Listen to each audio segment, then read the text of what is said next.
Hi, this is Mato. Welcome to my online chess lecture. In this video I will show you a game between Vladimir Sokolov and Rusnikov. This amazing correspondence game was played in 1966. Vladimir Sokolov had white pieces and he started with e4. Rusnikov played e5, knight to f3, knight to c6, bishop to c4, the Italian game. Knight to f6, attacking the pawn on e4. How to defend the pawn? Perhaps d3 comes to mind. Vladimir Sokolov played d4. E takes on d4. White to move. How would you continue now? Sokolov castled kingside, allowing black to win one more pawn. Knight takes on e4. White to move. How will you continue now? I guess rook to e1 comes to mind. If rook to e1, then d5. There was a big surprise. At move 6, Sokolov played knight to c3. Who can predict this move? Well, what else but to take the knight? D takes on c3. Why did white sacrifice the pawn? What would you do? There was another surprise. Vladimir Sokolov sacrificed the bishop on f7. Bishop takes on f7 check. Second piece sacrifice. King takes bishop. What else? What is the follow-up?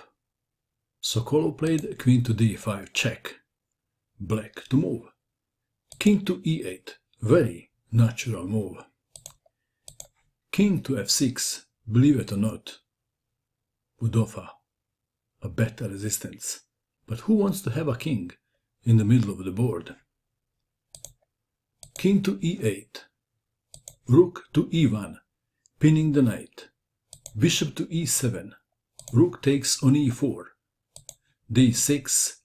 Bishop to g5, attacking the pinned bishop. C takes on b2, attacking the rook. Rook from a to e1. More pressure on the bishop on e7. Black to move. Rook to f8. Perhaps pushing the pawn would not be a bad idea. That would give black some time to organize the defense. Of course, play with the black pieces. Rusnikov wanted to promote the pawn to queen and not to lose it. So he decided to wait with this pawn push. Rook to f8 was played. Bishop takes on e7. Knight takes on e7.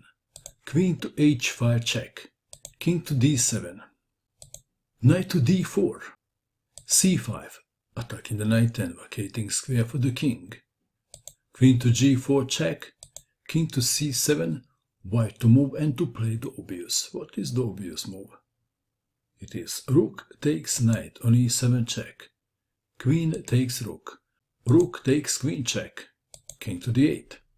If king goes to b8, then white would have to play like this to win the game. First, queen to d1, stopping that pawn. And after c takes on d4, then queen to b1 and white would win. King to d8.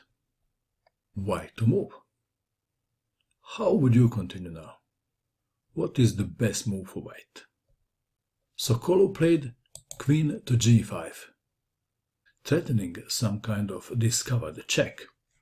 h6, attacking the queen. White to move. This is now very, very critical. What would you do in this position if you had white pieces? Please pause and find the best move for white. Did you pause? What did you find? I will show you one variation that doesn't work. If you play queen to h4, then g5, and after queen to e4, then black would win.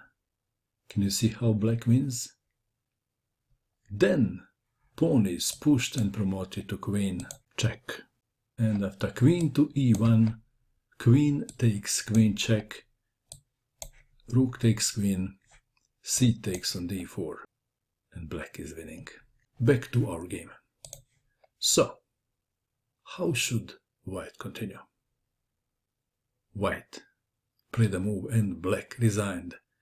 And this amazing move is rook to b7. Check. This is discovered check from the queen. Black resigned in view of this continuation. Pawn takes queen. Knight to c6 check. King to e8. Rook to e7. Check. Mate. Amazing. Amazing chess, isn't it? What do you think of this game?